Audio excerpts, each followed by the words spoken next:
Hello dear. तो भाई बहुत अच्छा, आपने प्रॉफिट एंड लॉस खत्म कर लिया। तो अब मैं क्या करूंगा, इस प्रॉफिट एंड लॉस के पूरे सार को, मतलब कि मैं टाइप ऑफ क्वेश्चंस यहाँ पर आपको नहीं बताने वाला। मैं यहाँ पर आपको बताने वाला हूँ कि जब भी कंसेप्ट्स के बीच में थोड़ा थोड़ा फर्क आ जाता है और वो कंसेप्ट्स उनकी अंडरस्टैंडिंग अगर आपके दिमाग में ताज़ा रखनी ज़रूरी है तो मतलब आपकी कंसेप्चुअल अंडरस्टैंडिंग इन पॉइंट्स के थ्रू बढ़ेगी और जो मेन मेन कंसेप्ट्स हैं उनको आप याद रख पाओगे। और जब भी इन क्विक रिवीजन पॉइंट्स को अगर आप रोजाना करना स्टार्ट कर दोगे और 1 महीने तक करोगे और बाकी चैप्टर्स के जो आप करते हो उसके साथ करोगे, तो भाई 5 मिनट लगते हैं एक चैप्टर को रिवाइज करने में। आपने कैसे रिवाइज करना है, जैसे अभी मैं आपके सामने लिख के सारे इंपॉर्टेंट पॉइंट्स इस चैप्टर के रिवाइज करूंगा, यही काम आपने एक रफ नोटबुक और पेन पे करना है। लेकिन ज़्यादातर काम आपने अपने दिमाग में करना है। और रफ नोटबुक इसलिए बोली कि हमने साफ लिखना ज़रूरी नहीं है, लेकिन मैं आपके लिए साफ लिख के डेफिनेटली दिखाऊंगा। अभी स्टार्ट करते हैं profit and loss. Profit and loss में है ही क्या, तो सबसे पहला, प्रॉफिट एंड लॉस के अंदर हैं 3 प्राइसेस।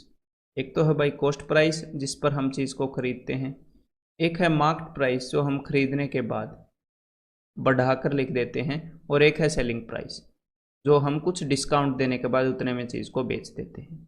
और जितने परसेंट ज़्यादा में हमने चीज़ को बेचा वो है प्रॉफिट परसेंटेज, कॉस्ट प्राइस से जितने परसेंट ज़्यादा में बेचा।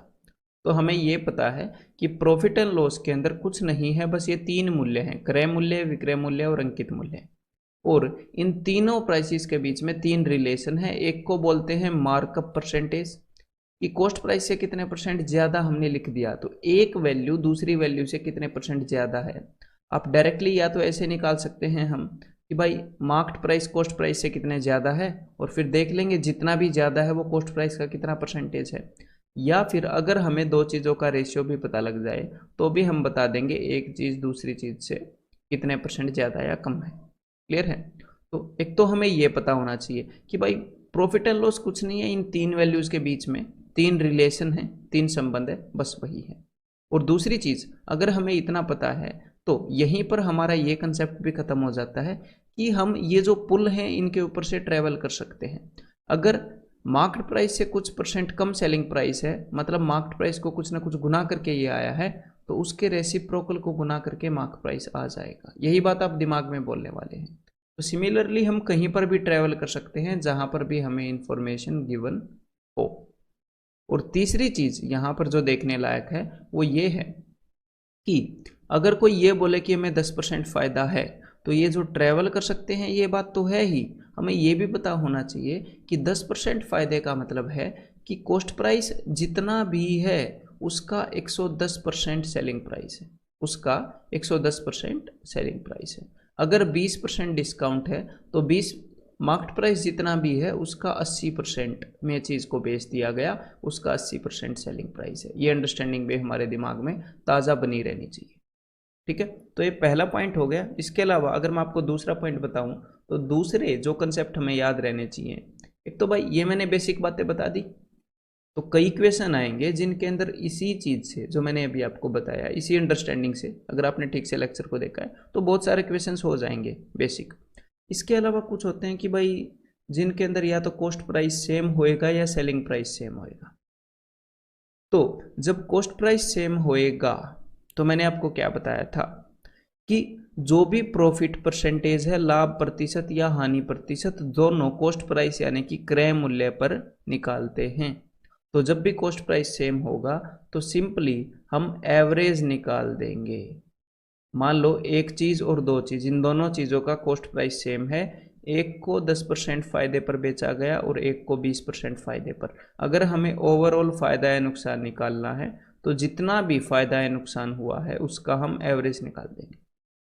अगर दो चीज़ें हैं तो भाई दोनों का फायदा और नुकसान जोड़कर 2 से भाग कर देंगे। अगर 3 चीज़ें हैं जिनका कॉस्ट प्राइस सेम है और उनको अलग अलग फायदा प्रतिशत या नुकसान प्रतिशत पर बेचा गया, तो उन तीनों की एवरेज निकाल के बता देंगे कि भाई ओवरऑल ट्रांजैक्शन के अंदर, ओवरऑल लेन देन में इतने परसेंट फायदा या नुकसान होएगा, क्योंकि profit and loss cost price पर हम निकालते हैं। तो एक तो कॉस्ट प्राइस सेम वाली बात हो गई, ये पॉइंट कवर हो गया। और जब सेलिंग प्राइस सेम होता है तो इसके अंदर दो चीज़ें होती हैं। एक तो ऐसी चीज है जो कि ज्यादातर बार यूज होती है, उसमें क्या होता है कि दो चीजों का सेलिंग प्राइस सेम है लेकिन उनका प्रॉफिट परसेंट और लॉस परसेंट भी सेम ही होता है। दो चीजों का सेलिंग प्राइस सेम है, एक चीज पर बेचने पर प्रॉफिट हुआ, दूसरी चीज को बेचने पर लॉस हुआ। मान लो इसको बेचने में A% फायदा हुआ और इसको बेचने में A% ही लॉस हुआ, ज्यादातर क्वेश्चन के अंदर ये होता है। तो जब भी सेलिंग प्राइस सेम हो और एक पर फायदा एक पर नुकसान हो और profit percent and loss percent same हो तो हमेशा नुकसान होता है। कितने परसेंट का? A²/100% का हमेशा नुकसान होता है। और दूसरा केस है सेलिंग प्राइस सेम वाला, जिस वक्त ये प्रॉफिट एंड लॉस सेम नहीं होता। हो सकता है दोनों पर प्रॉफिट हुआ हो, दोनों पर लॉस हुआ हो, या एक पर प्रॉफिट हुआ हो एक पर लॉस हुआ हो बस, और सेलिंग प्राइस भी सेम, और सेलिंग प्राइस सेम है, क्योंकि ये इसी का केस है। तो उस केस में हम क्या करते हैं, मान लो मैं एग्जांपल ले लूं दूसरे केस का, कि दो चीज़ों का सेलिंग प्राइस सेम है और एक पे हुआ है 10% प्रॉफिट और दूसरी चीज़ को बेचने में हुआ है 10% लॉस। तो हमें ये पता है कि मान लो ये पहली चीज़ है, दूसरी चीज़ है, तो जब 10% फायदे में बेची गई मतलब 10 की चीज़ को 11 में बेचा गया, ये कॉस्ट प्राइस है, ये सेलिंग प्राइस। और दूसरी चीज़ नुकसान में बेची गई मतलब 10 की चीज़ को 9 रुपये में बेचा गया। तो भाई हमने करना है सेलिंग प्राइस को सेम। ऊपर मैं मल्टीप्लाई कर दूंगा 9 से ताकि ऊपर हो जाए 90 और यहाँ पर हो जाए जी 99, और नीचे मैं मल्टीप्लाई कर दूंगा 11 से ताकि यहाँ पर 99 हो जाए और यहाँ पर हो जाए 110। ये मैंने क्यों किया? बिकॉज सेलिंग प्राइस सेम बोला है एग्जामिनर ने, तो ये सेम होना चाहिए। फिर हमें ओवरऑल ट्रांजैक्शन का कॉस्ट प्राइस भी पता लग जाएगा जोड़ के, और ओवरऑल कितने में सारी चीज़ें बेची हैं वो भी पता लग जाएगा, और फिर हाँ हमें प्रॉफिट और लॉस भी पता लग जाएगा जब ये दोनों चीज़ें पता लग गई तो। ठीक है।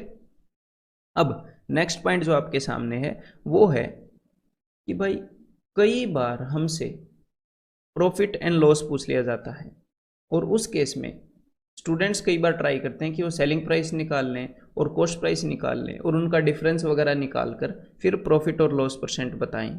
लेकिन हमें सिर्फ अगर दो चीज़ों का रेशियो पता लग जाए तो ही हम बता सकते हैं, तो भी हम इजीली बता सकते हैं कि कैसे कौन सी चीज़ किससे कितने परसेंट ज़्यादा है और कितने परसेंट कम है।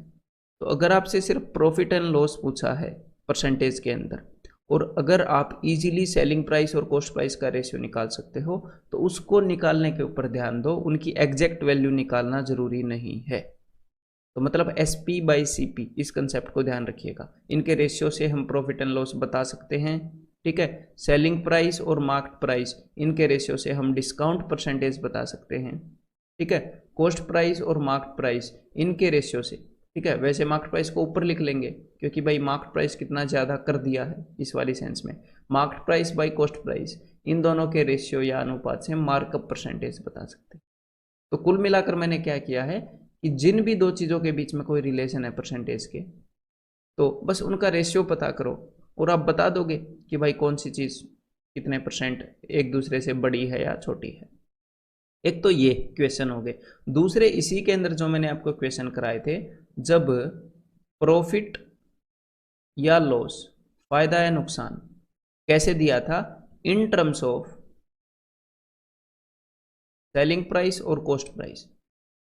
भाई कोई ट्रांजैक्शन हुई उसके अंदर फायदा या नुकसान सेलिंग प्राइस या कॉस्ट प्राइस के टर्म में दे दिया था, तो अगर सेलिंग प्राइस के टर्म में दिया हो तो हमने सेलिंग प्राइस मान लिया था, अगर कॉस्ट प्राइस के टर्म में दिया हो तो हमने कॉस्ट प्राइस मान लिया था। कैसे कि भाई 100 ऑरेंज को बेचने पर जो प्रॉफिट हुआ वो हुआ है 10 ऑरेंज के सेलिंग प्राइस के बराबर, ऐसे करके हमें चीज़ दे दी थी। तो यहाँ पर हमने क्या मान लिया था कि एक ऑरेंज का सेलिंग प्राइस 1 रुपये, तो जो 100 ऑरेंज बेचे गए हैं उनका सेलिंग प्राइस 100 रुपये, और जो हमें फ़ायदा हुआ है वो 10 ऑरेंज के सेलिंग प्राइस के बराबर है, यानी कि 10 रुपये। तो भाई कॉस्ट प्राइस पक्का 90 रुपये होगा, तभी 100 रुपये में बेचने पर 10 का फ़ायदा हो रहा है। तो यहाँ पर फ़ायदा कितने का हुआ, 10 का 90 पर, यानी कि 1/9, 11.11। तो एक ये हो गया। देन इसके नेक्स्ट जो मैंने आपको चीज़ जो कंसेप्ट कराया है याद कराने लायक, जो डेली रिवाइज करना हमें चाहिए, वो है चीटिंग वेज। शॉपकीपर क्या करता है, फायदे कमाने के अलग अलग तरीके ढूंढता है। तो मैंने आपको 3 तरीके बताए। नंबर 1 तरीका तो क्या है, जो सिंपल है काफ़ी, कि भाई कॉस्ट प्राइस से कुछ परसेंट ज़्यादा पर माल बेच दो, यानी कि 10% ज़्यादा पर बेचोगे तो 10% कमा लोगे। देन दूसरा तरीका क्या था, दूसरा तरीका था कि भाई एडिंग इम्प्योरिटी, कि चीज़ के अंदर इम्प्योरिटी ऐड कर दो, मिलावट कर दो। अगर आपने प्योर चीज़ के कंपैरिजन में 10% इम्प्योरिटी ऐड कर दी तो इसका मतलब आपने अपनी माल को 10% बढ़ा लिया, तो भाई 10% ज़्यादा रुपए कमा पाओगे। अगर आपने इम्प्योरिटी ऐड कर करके, अगर प्योर चीज़ के कंपैरिजन में आपने इम्प्योरिटी मिलावट करके डबल कर दिया आपने सारे माल को, तो डबल रुपए कमा लोगे उतने रुपए में बेच रहे हो तो। ठीक है, एक तो ये तरीका हो गया। तो यहाँ पर पहले वाले में क्या याद रखना है कि कॉस्ट प्राइस से जितने परसेंट ज़्यादा में बेचोगे उतना ही प्रॉफिट, प्योर चीज़ के कंपैरिजन में जितनी इम्प्योर चीज़ जितने परसेंट मिला दोगे उतना ही प्रॉफिट। और तीसरी चीज़ है कि भाई यूजिंग स्मॉल वेट, एक ये तीसरी टेक्निक है। ठीक है, तो इसके अंदर क्या करता है, मान लो 200 ग्राम कम वेट यूज़ किया, तो आपने ये देखना है 1 किलो की जगह कि भाई 1 किलो की जगह अगर 200 ग्राम कम वेट यूज़ करता है तो सिर्फ 800 ग्राम चीज़ देता है और 1000 ग्राम के रुपए ले लेता है ना। 1000 ग्राम की जगह 800 ग्राम का वेट यूज़ कर रहा है। तो ये जो 800 ग्राम है ये आपके कॉस्ट प्राइस से कोरस्पॉन्ड करता है, क्योंकि घर से जो चीज़ निकली है उसकी जेब से उतना ही खर्चा निकला है। एक्चुअल में उसके घर से 800 ग्राम चीज़ निकली और उसने रुपए ले लिए भाई साहब ने 1000 ग्राम के, तो ये सेलिंग प्राइस है। तो जब भी इस वाली टेक्निक में आपने फ़ायदा बताना है तो आप क्या करोगे, हमेशा 1000/800। ठीक है, यानी कि उस 5/4 उसको 1 रुपये का फ़ायदा हो गया 4 पर, यानी कि 25%। अब एग्जामिनर करता क्या है, मैंने आपको ये तीनों चीज़ें बता दी कि कैसे यूज़ करनी है, मैंने इसकी फ्रैक्शन भी बता दी 1000/800। एग्जामिनर इन तीनों चीज़ों को मिक्स कर देता है, तो कोई बड़ी बात नहीं, मैं भी अभी एक क्वेश्चन बनाऊँ आपके सामने इनको मिक्स करके। एक दुकानदार ने क्या किया, एक दुकानदार चावल लेकर आया और उसने उन चावलों के अंदर 20% कंकड़ मिला दिए, 20% स्टोन्स मिला दिए, जितने भी चावल थे उसका 20%। ठीक है, जितने भी प्योर चीज़ थी। देन उसके बाद उसने क्या किया, जब वो उनको बेचने लगा तो उसने उन चीज़ों के ऊपर 10% ज़्यादा मार्कअप कर दिया। ठीक है, 10% ज़्यादा रेट लिख दिया कॉस्ट प्राइस से। और उसके बाद उसने क्या किया, उसने 1000 ग्राम की जगह 600 ग्राम का वेट यूज़ कर रहा है। तो अब बताओ भाई ओवरऑल उसने इन तीनों टेक्निक से कितना फ़ायदा कमा लिया। तो जैसा कि मैंने आपको बताया कोई बड़ी बात नहीं है, हर एक के लिए फ्रैक्शन मैंने आपको बताई है। अगर 20% वो कंकड़ मिलाएगा तो मतलब कि 6/5 ये फ्रैक्शन है, उसका 20% फ़ायदा हो गया। 20% फ़ायदे को 120/100 ये रिप्रेजेंट करती है। 10% उसने मार्कअप कर दिया, यानी कि 10% फ़ायदा 11/10 इतने में बेच रहा है तो। और उसके बाद मैंने क्या बताया था, 1000/600 इसके फ़ायदे को ये रिप्रेजेंट करेगा। अगर इसके बाद वो एक और काम कर दे, देखो मैं इसको और कॉम्प्लेक्स कर देता हूँ। मैंने क्या बोल दिया कि इसके बाद वो अगर 5% डिस्काउंट और दे दे कि भाई चलो 5% डिस्काउंट, तो ये लो भाई 5% डिस्काउंट को ये फ्रैक्शन रिप्रेजेंट करती है। तो कुल मिलाकर वो इतने गुना में बेच रहा है, तो हम देख लेंगे कितना फ़ायदा है नुकसान हुआ है। ठीक है, तो देखो 10 से ये 10 कैंसिल हो जाएगा, 6 से ये 6 कैंसिल हो जाएगा, तो बाकी भाई नीचे क्या बचा, 20×5 = 100 और ऊपर क्या बचा 19 एकम 19, 19 एकम 19, तो ये हो गया जी 209। तो 100 रुपये की चीज़ को वो 209 में बेच रहा है, तो यहाँ पर उसको कितना फ़ायदा हो रहा है, यहाँ पर उसको फ़ायदा हो रहा है 109%। ये सिंपल सी बात है, क्लियर है। मतलब कि वो अलग अलग तरीके, जितने भी तरीके को यूज़ कर ले, हमें तो पता है किस फ्रैक्शन से मल्टीप्लाई करना है। अब हम बढ़ते हैं अगले कंसेप्ट की तरफ। तो भाई अगला कंसेप्ट है, जैसे थोड़ी देर पहले इससे पुराना मैंने कंसेप्ट बताया, उसके अंदर क्या होता है कि चीज़ को कितने परसेंट बढ़ाया जा रहा है, उस फ्रैक्शन से मल्टीप्लाई करते थे। अब ये दूसरा दुकानदार है जो कि दे देता है डिस्काउंट। अगला कंसेप्ट है सक्सेसिव डिस्काउंट का। तो भाई डिस्काउंट कुछ नहीं होता, जो भी रेट होता है उसको कुछ परसेंट कम करके हम चीज़ को बेच देते हैं, उसी को डिस्काउंट बोलते हैं। तो कई बार दुकानदार है ये काम बार बार कर देता है तो उसको सक्सेसिव डिस्काउंट बोल देते हैं, कार्मिक छूट बोल देते हैं, कार्मिक बट्टा बोल देते हैं। तो अगर उसने पहले 10% का डिस्काउंट दिया, फिर 20% का डिस्काउंट दिया, तो हमें तो पता है किसी भी चीज़ को अगर आप 2 बार कुछ परसेंट कम करोगे तो हमें पता है कि हम 100 वैल्यू अज्यूम करके भी कर सकते हैं। पहले मैंने 10% कम किया, फिर इसका 20% यानी कि 18, इसका 20% कम किया, तो हमें पता लग गया कि ओवरऑल 28 कम हो गया 28%। या फिर हम एक से ज़्यादा अगर परसेंटेज चेंज हैं, चाहे वो कम हो रहा हो परसेंटेज या बढ़ रहा हो, या एक बढ़ रहा हो एक घट रहा हो, हम ये फॉर्मूला भी यूज़ कर सकते हैं, ये भी यूज़ कर सकते हैं, या हम ये फ्रैक्शन भी यूज़ कर सकते हैं। तो सब कुछ परसेंटेज है प्रॉफिट एंड लॉस इंटरेस्ट के अंदर। अब यहीं पर एक और काम क्या करता है एग्जामिनर, सेकंड ये जो सक्सेसिव डिस्काउंट है उसी के अंदर क्या बोलता है कि मैंने एक डिस्काउंट दिया कुछ परसेंट का, फिर मैंने दूसरा डिस्काउंट दिया, वो मैं बता नहीं रहा मैंने कितने परसेंट का दिया, और ओवरऑल मैंने जो डिस्काउंट दिया वो इतना हो गया। या फिर कभी कभी ओवरऑल डिस्काउंट नहीं बताता है, आपको बता देता है कि मेरी ओवरऑल चीज़ जो है वो इतनी हो गई, इतनी हो गई मान लो, ठीक है। तो ये दूसरा डिस्काउंट बताओ। तो मैंने आपको बताया था कि यहां पर वही काम दो टुकड़ों के अंदर हुआ है, यहां पर उसी काम को ये एक स्टेप रिप्रेजेंट करता है। तो यहां पर देख लो ओवरऑल चीज कितने गुना हुई, फाइनल अपॉन इनिशियल। फाइनली 810, पहले 1000 थी। तो बिकॉज यहां पर ये दो टुकड़े मिलाकर इस चेंज को, इस बदलाव को बनाते हैं, तो एक टुकड़े का मुझे पता है कि 10% घटाने के लिए हमें 9/10 से मल्टीप्लाई करना पड़ता है, ठीक है, 9/10 से। तो अगर मैं इसको 9/10 से भाग करूंगा तो दूसरा टुकड़ा आ जाएगा, बिकॉज इसका और इसका इन दोनों का प्रोडक्ट उसके अंदर है। तो बस 009 निम्न, ये 0 मैंने ऊपर वाली ही काट दी है, वाह। तो यानी कि दूसरा टुकड़ा भी 9/10 है, यहां पर भी जो डिस्काउंट दिया उसके कारण भी चीज 9/10 हुई थी, यानी कि 10% का डिस्काउंट दिया, ठीक है। अब अगला पॉइंट करते हैं जो कि है गिविंग आइटम्स फ्री। तो गिविंग आइटम फ्री का क्या मतलब है कि डिस्काउंट देने का ही एक और तरीका है। जैसे फायदा कमाने का एक तरीका है जब हम छोटा वेट यूज करते हैं, ऐसे ही डिस्काउंट देने का एक तरीका है कि हम कुछ चीजें एक्स्ट्रा दे देते हैं। तो इनके अंदर मैंने आपको बताया था कि जब भी आपको कुछ चीज फ्री दे तो आपने ऐसे सोचना है कि मान लो 1 दर्जन के ऊपर कोई आपको 4 केले फ्री दे रहा है, तो आपने ऐसे देखना है कि मैंने कितने केले हैं जिनके मैंने रुपए दिए, मैंने 1 दर्जन खरीदे थे, उसने फ्री कितने दिए, उसने 4 फ्री दिए, और ओवरऑल मैं घर पे 16 केले लेकर आ गया, 12 के मैंने रुपए दिए, 4 उसने फ्री दिए 1 दर्जन पर। तो अगर मेरे को डिस्काउंट परसेंटेज देखना है तो मैं बोलूँगा 4 फ्री मिले हैं, ओवरऑल 16 केले मैं घर पर लेकर आया हूँ, उसमें से 4 के रुपए मैंने नहीं दिए, यानी कि मुझे 1/4 यानी कि 25% का डिस्काउंट मिला है। या फिर कि भाई ये वाला डिस्काउंट देने के लिए हम किस फ्रैक्शन से मल्टीप्लाई करेंगे मार्केट प्राइस को, तो उसके लिए आप क्या करोगे, 12/16 ये देख लोगे, 4 दिए 12, 4 चौके 16। ऐसे यहां से भी डायरेक्टली हम रिलेट कर पा रहे हैं कि 1/4 का डिस्काउंट देने के लिए 1 माइनस 1/4 3/4 से ही मल्टीप्लाई करते हैं।